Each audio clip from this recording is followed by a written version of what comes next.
हरे कृष्णा, जय श्री हरि, ओम नमः शिवाय। प्रिय भक्तजनों, आज बृहस्पतिवार के दिन आप बृहस्पति देव की बड़ी ही दुर्लभ कथा सुनेंगे। इस कथा को सुनने से भक्त की सभी मनोकामनाएं भगवान बृहस्पति देव की कृपा से पूर्ण हो जाती है। तो आइए बड़े ही श्रद्धा और प्रसन्न चित्त मन से इस कथा को सुनते हैं। भारतवर्ष में एक प्रतापी और दानी राजा राज्य करता था। वह नित्य गरीबों व ब्राह्मणों की सहायता करता था। यह बात उसकी रानी को अच्छी नहीं लगती थी। वह न गरीबों को दान देती और न ही भगवान का पूजन करती थी और राजा को भी दान देने से मना किया करती थी। एक दिन राजा शिकार खेलने वन को गए हुए थे तो रानी महल में अकेली थी। उसी समय बृहस्पति देव साधु के वेश में राजा के महल में भिक्षा के लिए गए। भिक्षा मांगी तो रानी ने भिक्षा देने से इनकार किया और कहा, हे साधु महाराज, मैं तो दान पुण्य से तंग आ गई हूँ। मेरा पति सारा धन लुटाते रहता है। मेरी इच्छा है कि हमारा सारा धन नष्ट हो जाए, फिर न रहेगा बांस न बजेगी बांसुरी। साधु ने कहा, देवी, तुम तो बड़े विचित्र हो। धन संपत्ति तो सभी चाहते हैं, पुत्र और लक्ष्मी तो पापी के घर में भी होने चाहिए। यदि तुम्हारे पास अधिक धन है तो भूखों को भोजन करवाओ, प्यासों के लिए कुआं लगवाओ, मुसाफिरों के लिए धर्मशालाएं खोलवाओ और जो निर्धन अपनी कुंवारी कन्याओं का विवाह नहीं कर सकते हैं उनका विवाह करा दो। ऐसे और कई काम है जिनको करने से तुम्हारा यश लोक परलोक में फैलेगा। परंतु रानी पर उपदेश का कोई भी प्रभाव न पड़ा। वह बोली, महाराज, आप मुझे कुछ न समझाइए। मैं ऐसा धन नहीं चाहती जो जगह जगह बांटती फिरूं। साधु ने उत्तर दिया, यदि तुम्हारी ऐसी इच्छा है तो तथास्तु।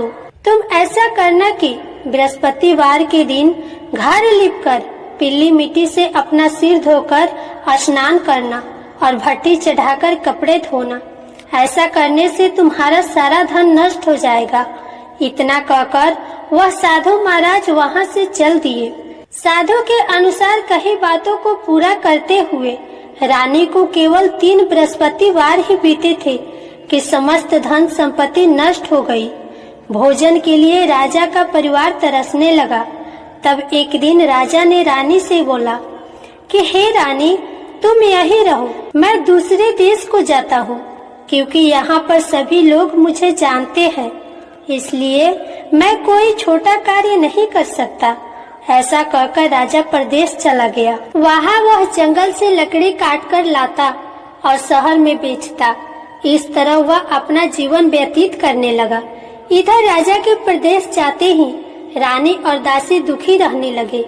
एक बार जब रानी और दासी को बिना भोजन के 7 दिन तक रहना पड़ा तो रानी ने अपनी दासी से कहा, हे दासी, पास के ही नगर में मेरी बहन रहती है। वह बड़ी धनवान है। तू उसके पास जा और कुछ ले आ ताकि थोड़ी बहुत गुजर बसर हो जाए। दासी रानी के बहन के पास गई। उस दिन गुरुवार था और रानी की बहन उस समय बृहस्पतिवार व्रत की कथा सुन रही थी। दासी ने रानी की बहन को अपनी रानी का संदेश दिया, लेकिन रानी की बड़ी बहन ने कोई उत्तर नहीं दिया। जब दासी को रानी की बहन से कोई उत्तर नहीं मिला तो वह बहुत दुखी हुई और उसे क्रोध भी आया। दासी ने वापस आकर रानी को सारी बात बता दी। यह सब सुनकर रानी ने अपने भाग्य को कोसा। उधर रानी की बहन ने सोचा कि मेरी बहन की दासी आई थी, परंतु मैं उसे नहीं बोली, इससे वो बहुत दुखी हुई होगी। कथा सुनकर और पूजा समाप्त करके वह अपनी बहन के घर आई। कहने लगी, हे बहन, मैं बृहस्पतिवार का व्रत कर रही थी। तुम्हारी दासी मेरे घर आई थी, परंतु जब तक कथा होती है तब तक न उठते हैं और न ही बोलते हैं, इसलिए मैं कुछ नहीं बोली। कहो दासी क्यों आई थी? रानी बोली, बहन, तुमसे क्या छुपाऊं, हमारे घर में खाने तक का अनाज नहीं है। ऐसा कहते कहते रानी की आंखों में आंसू भर आए। उसने दासी समेत पिछले 7 दिनों तक की भूखे रहने की बात अपनी बहन को विस्तार पूर्वक सुना दी। रानी की बहन बोली, देखो बहन, भगवान बृहस्पति देव सभी की मनोकामनाओं को पूर्ण करते हैं। देखो, शायद तुम्हारे घर में अनाज रखा हो।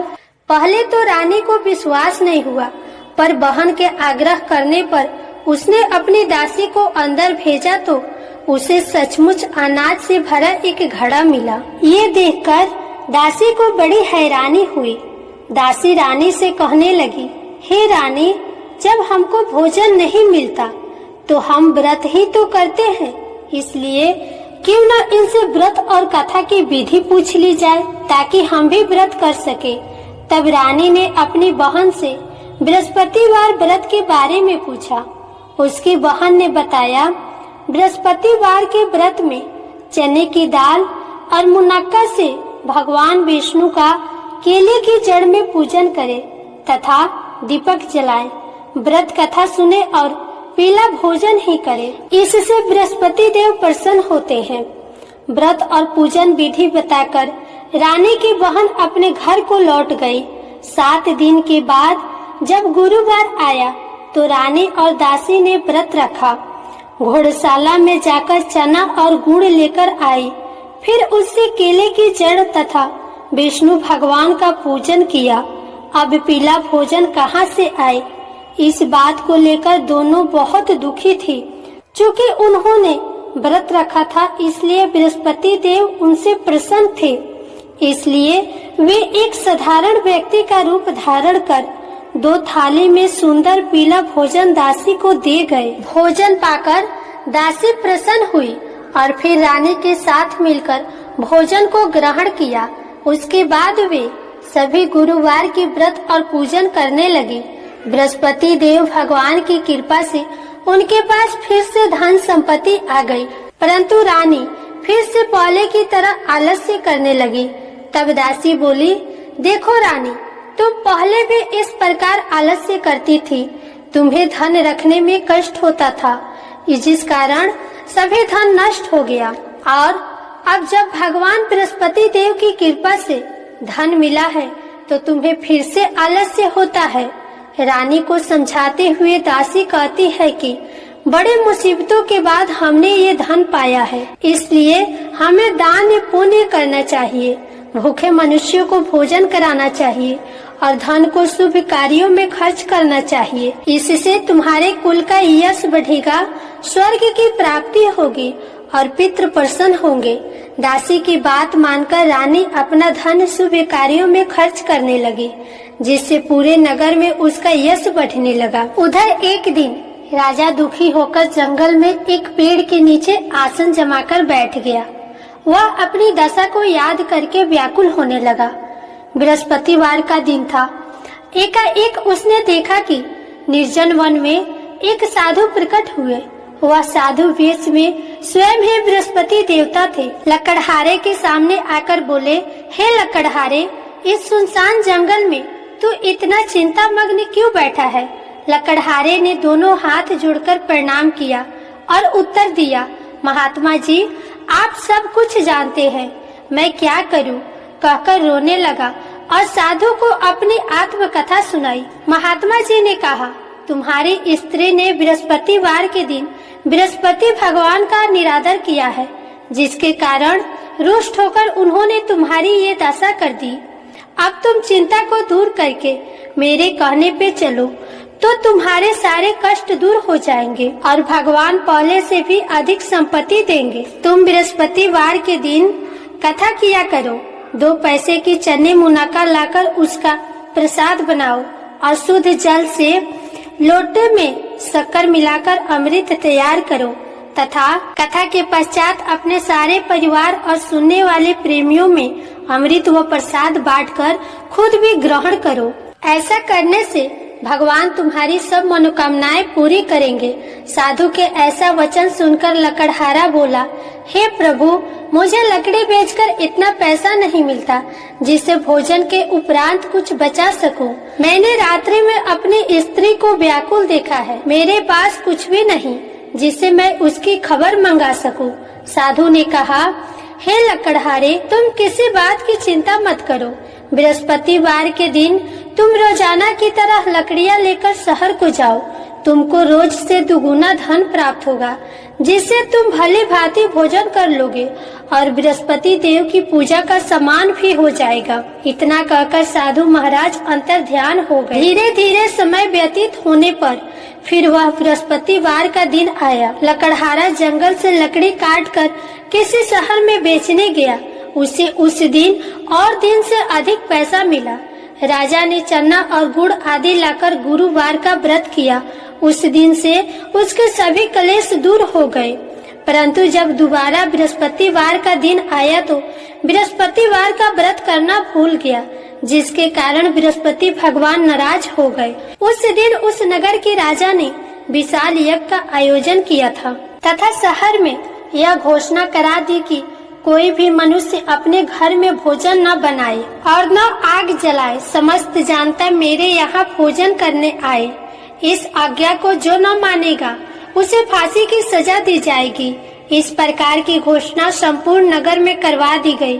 राजा की आज्ञा के अनुसार शहर के सभी लोग भोजन करने गए, लेकिन लकड़हारा कुछ देर से पहुंचा।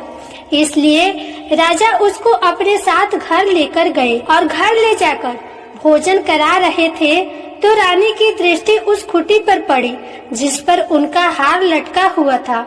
वहाँ पर वह हार दिखाई नहीं दिया। रानी ने निश्चय किया कि मेरा हार इस मनुष्य ने चुरा लिया है। उसी समय सिपाहियों को बुलवाकर उसको कारागार में डलवा दिया गया। जब लकड़हारा कारागार में पड़ गया और बहुत दुखी होकर विचार करने लगा कि न जाने कौन से पूर्व जन्म के कर्म से मुझे यह दुख प्राप्त हुआ है, और उसी साधु को याद करने लगा जो कि जंगल में मिला था। उसी समय तत्काल बृहस्पति देव साधु के रूप में प्रकट हुए और उसकी दशा को देखकर कहने लगे, अरे मूर्ख, तूने बृहस्पति देव की कथा नहीं करी, जिस कारण तुम्हें यह दुख प्राप्त हुआ है। अब चिंता मत कर। बृहस्पतिवार के दिन कारागार के दरवाजे पर 4 पैसे पड़े मिलेंगे। उनसे तू बृहस्पति देव की पूजा करना, तेरे सभी कष्ट दूर हो जाएंगे। बृहस्पतिवार के दिन उसे 4 पैसे मिले। लकड़हारे ने कथा कही। उसी रात्रि को बृहस्पति देव ने उस नगर के राजा को स्वप्न में कहा, हे राजा, तुमने जिस आदमी को कारागार में बंद किया है वह निर्दोष है, उसे छोड़ देना। रानी का हार उसी खूंटी पर लटका है। अगर तू ऐसा नहीं करेगा तो मैं तेरे राज्य को नष्ट कर दूंगा।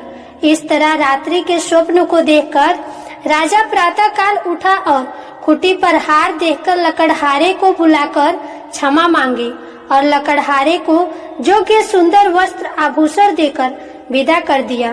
बृहस्पति देव की आज्ञा के अनुसार लकड़हारा अपने नगर को चल दिया। राजा जब अपने नगर के निकट पहुंचा तो उसे बड़ा आश्चर्य हुआ। नगर में पहले से अधिक बाग, तालाब, कुएं तथा बहुत सी धर्मशालाएं, मंदिर आदि बन गई है। राजा ने पूछा, यह किसका बाग और धर्मशाला है? तब नगर के सब लोग कहने लगे, यह सब रानी और बंदी के हैं। तो राजा को आश्चर्य हुआ और गुस्सा भी आया। रानी ने यह खबर सुनी कि राजा आ रहे हैं तो दासी से कहा, हे दासी, देख राजा हमको कितनी बुरी हालत में छोड़ गए थे। हमारी ऐसी हालत देखकर वह लौट न जाए, इसलिए तू दरवाजे पर खड़ी हो जा। आज्ञा के अनुसार दासी दरवाजे पर खड़ी हो गई। राजा आए तो उन्हें अपने साथ लेकर आई। तब राजा ने क्रोध करते हुए रानी से पूछा कि यह धन तुम्हें कैसे प्राप्त हुआ? तब रानी ने कहा, हमें यह धन बृहस्पति देव की इस व्रत के प्रभाव से प्राप्त हुआ है। राजा ने यह निश्चय किया कि 7 रोज बाद तो सभी बृहस्पति देव का पूजन करते हैं, परंतु मैं प्रतिदिन दिन में 3 बार कहानी कहूँगा और रोज व्रत किया करूँगा। अब हर समय राजा के दुपट्टे में चने की दाल बंधी रहती और दिन में 3 बार कहानी कहते और व्रत किया करते। एक रोज राजा ने विचार किया कि चलो अपनी बहन के यहाँ हो आवे। इस तरह निश्चय करके राजा घोड़े पर सवार होकर बहन के यहाँ को चलने लगा। मार्ग में उसने देखा कि कुछ आदमी मुर्दे को लिए जा रहे हैं। उन्हें रोककर राजा कहने लगा, अरे भाइयों, मेरे बृहस्पति देव की कथा सुन लो। वे बोले, लो, हमारा तो आदमी मर गया है, इसको अपनी कथा की पड़ी है। परंतु कुछ आदमी बोले, अच्छा कहो, हम तुम्हारी कथा भी सुनेंगे। राजा ने दाल निकाली और जब कथा आधी हुई थी तो मुर्दा हिलने लगा। जब कथा समाप्त हुई तब आदमी राम राम करके उठ खड़ा हो गया। वहाँ से कथा समाप्त करके राजा फिर आगे बढ़ा। आगे मार्ग में उसे एक किसान खेत में हल चलाता मिला तो राजा ने उसे देखकर बोला, अरे भैया, तुम मेरे बृहस्पतिवार की कथा सुन लो। किसान बोला, जब तक मैं तेरी कथा सुनूंगा तब तक 4 हरैया जोत लूंगा। जा, अपनी कथा किसी और को सुनाना। तब राजा आगे चलने लगा। राजा के हटते ही बैल पछाड़ खाके गिर गए और किसान के पेट में बड़े जोर का दर्द होने लगा। उस समय उसकी माँ रोटी लेकर आई और उसने जब यह देखा तो बेटे से सब हाल पूछा और बेटे ने सभी हाल कह दिया। तो बुढ़िया माई दौड़ी दौड़ी राजा के पास गई और बोली कि मैं तेरी कथा सुनूंगी, तू अपनी कथा मेरे खेत पर चलकर कहना। राजा ने बुढ़िया के खेत पर जाकर कथा कही, जिससे कि वह बैल उठकर खड़े हुए और किसान की पेट का दर्द भी खत्म हो गया। राजा अपनी बहन के घर पहुंचा। बहन ने भाई की खूब मेहमानी की। दूसरे रोज प्रातः काल राजा जागा तो वह देखने लगा कि सब लोग भोजन कर रहे हैं। राजा ने अपनी बहन से कहा, ऐसा कोई मनुष्य है जिसने भोजन नहीं किया हो? मेरी बृहस्पतिवार की कथा सुन ले। राजा की बहन ने कहा, हे भैया, यह देश ऐसा है जहाँ की पहले लोग भोजन करते हैं, बाद में कोई अन्य काम करते हैं। अगर कोई पड़ोस में हो तो देख आऊं। वह ऐसा कहकर देखने चली गई, परंतु उसे कोई ऐसा व्यक्ति नहीं मिला जिसे भोजन न किया। अतः वह एक कुम्हार के घर गई जिसका लड़का बीमार था। उसे मालूम हुआ कि उनके यहाँ 3 रोज से किसी ने भोजन नहीं किया है। रानी ने अपने भाई की कथा सुनने के लिए कुम्हार से कहा तो कुम्हार तैयार हो गया। राजा ने जाकर बृहस्पतिवार की कथा कही, जिसको सुनकर उसका लड़का ठीक हो गया। अब तो राजा की प्रशंसा होने लगी। एक रोज राजा ने अपनी बहन से कहा, हे बहन, हम अपने घर को जाएंगे, तुम भी तैयार हो जाओ। राजा की बहन ने अपनी सास से कहा तो सास ने कहा, हाँ चली जा, परंतु अपने लड़कों को मत ले जाना, क्योंकि तेरे भाई के कोई औलाद नहीं। बहन ने अपने भाई से कहा, हे भैया, मैं तो चलूंगी, पर कोई बालक नहीं चलेगा। तो राजा बोला, जब कोई बालक नहीं चलेगा तो तुम ही अकेली जाकर क्या करोगी? राजा बड़े दुखी मन से अपने नगर को लौट आया। राजा ने अपनी रानी से कहा, हम निर्वंशी हैं, हमारा मुंह देखने का धर्म नहीं है और कुछ भोजन आदि नहीं किया है। रानी बोली, हे प्रभु, बृहस्पति देव ने हमें सब कुछ दिया है, वह हमें औलाद अवश्य देंगे। उसी रात को बृहस्पति देव ने राजा से स्वप्न में कहा, हे राजा, उठो, सभी सोच त्याग दो, तेरी रानी गर्भ से है। राजा को यह बात सुनकर बड़ी खुशी हुई। 9वें महीने में उसके गर्भ से एक सुंदर पुत्र का जन्म हुआ। तब राजा बोला, हे रानी, स्त्री बिना भोजन के रह सकती है, पर बिना कहे नहीं रह सकती। जब मेरी बहन आएगी तो तुम उससे कुछ मत कहना। रानी ने बात सुनकर हाँ कर दिया। जब राजा की बहन ने यह शुभ समाचार सुना तो वह खुश हुई और बधाई लेकर अपने भाई के यहाँ आई। तो रानी ने कहा, घोड़ा चढ़कर तो नहीं आई है, गधा चढ़कर भी नहीं आई है। राजा की बहन बोली, भाभी, मैं इस प्रकार न कहती तो तुम्हें औलाद कैसे मिलता? प्रेम से बोलिए बृहस्पति देव भगवान की जय। बृहस्पति देव ऐसे ही हैं, जैसे जिसकी मनोकामनाएं हैं सभी को पूर्ण करते हैं। जो सत्य भावना पूर्वक बृहस्पतिवार का व्रत करता है, कथा पढ़ता है एवं सुनता है, दूसरों को सुनाता है, बृहस्पति देव उनकी सभी मनोकामनाएं पूर्ण करते हैं। बृहस्पति देव उनकी सदैव रक्षा करते हैं।